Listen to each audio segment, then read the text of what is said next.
কেতিয়াবা এনেকুৱা এটা দিন আহে নহয় যেতিয়া একো কৰি ভাল নালাগে, একো খায়ো ভাল নালাগে। ঠিক তেনেকুৱা আজিৰ দিনটো। কিন্তু নকৰিলেও নহ'ব আৰু চাওকচোন ৰাতিপুৱা শুই উঠা বা বৰষুণ। মানে যি প্লেনিং কৰিছিলোঁ সকলো যেন এতিয়া কেঞ্চেল হৈ পৰিছে। পিছে আপোনালোকে সুধিয়ে আছিলে কি লিপষ্টিক লগাম। মাৰ্চৰ হয়, মই টেগ কৰি দিছোঁ, তোমালোকে পাই যাবা। পিছে এতিয়া মই ধোৱা কাপোৰবোৰ এক্সট্ৰাকে ৰাখিছোঁ আৰু লগতে ভাল কাপোৰবোৰ এক্সট্ৰাকে থৈ দিছোঁ। কাৰণ এতিয়া পেকিং কৰিব লাগে, কিন্তু তাৰ আগতে চাওকচোন মই খেলি মেলিবোৰ কৰিয়ে দিওঁ নহয়। এতিয়া আকৌ বৰষুণ দিলে, এই বৰষুণতনো বাৰু মোৰ কাপোৰবোৰ কোনে ধুই দিব কওকচোন। সেইকাৰণে আৰু ছাইডত থৈ দিছোঁ, যিদিনাখন ৰ'দ দিব সেইদিনাখন নিজে ধুই দিম।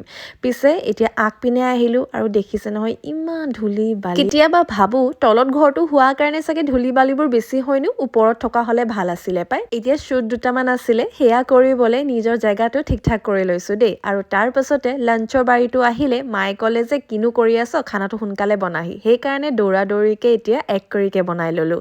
সেয়া খোৱা যোৱা কৰিলোঁ, কিন্তু আচাৰটো অলপমান লাগিবই দেই, কাৰণ এনেকুৱা বতৰত খানাটো খাবলৈও মন নাযায়। আৰু কি হয় গম নাপাওঁ, ঝাৰু দি থাকোঁতে এয়া বিচনা কাষতে দুখ পালোঁ নহয়, একদম হাদ্দিটো ফুলি আহিলে। তেন্তে এতিয়া মই ভাতটো খাই লওঁ আৰু দেহাৰ লগতে অলপমান এঘুমুতি দি লওঁ দেই। আজিলৈ আহিছোঁ, বাই।